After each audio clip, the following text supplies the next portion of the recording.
అందరికీ నమస్కారం. నేను మీ సత్యం. నేను నా కుటుంబం అందరితో కలిసి నా దేశ నాయకుడిని ఎన్నుకునే విధానంలో మా ఓటకును వినియోగించుకున్నాం. అలాగే మీలో ప్రతి ఒక్కరు కూడా మన దేశ నాయకుడిని ఎన్నుకునే విధానంలో మీ ఓటకు వినియోగించుకున్నారు అనుకున్నాం. ఏదైతేనే ఫలితం అయితే రావాల్సి ఉంది. ఫలితం వచ్చేటప్పుడు సానుకూల వాతావరణం కలగాలని నా ఆకాంక్ష. ఫలితం వచ్చేటప్పుడు మా నాయకుడు గెలిచాడు, మా నాయకుడు ఓడిడని ప్రతికూల వాతావరణం కలగకూడదు. ఎందుకంటే మనందరం కలిసి ఆలోచించి మళ్ళీ ఒకరిని నాయకుడిగా ఎన్నుకున్నాం. అతన్ని ఆనందంగా ఆహ్వానిద్దాం. మనమందరం ఒక తల్లి బిడ్డలు, ఆ భరతమాత బిడ్డలు. భిన్నత్వంలో ఏకత్వం గల దేశం మనది.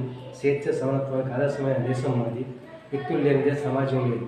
సమాజంలో అంతర్భాగం కాకుండా ఏ వ్యక్తి కూడా విడిగా మనుగడ సాగించలేడు. కాబట్టి అందరి కోసం ఒకరు నిలిచి ఒకరి కోసం అందరం కలిసి ప్రజాస్వామ్యాన్ని మనుగడను కాపాడే విధానంలో మన ఓటుకు వినియోగించుకొని ఒక ఆదర్శమైన వ్యక్తిని ఎన్నుకున్నాం. అతని ఆనందంగా ఆహ్వానిద్దాం, మంచిని దిగేద్దాం, చెడును తరిమేద్దాం.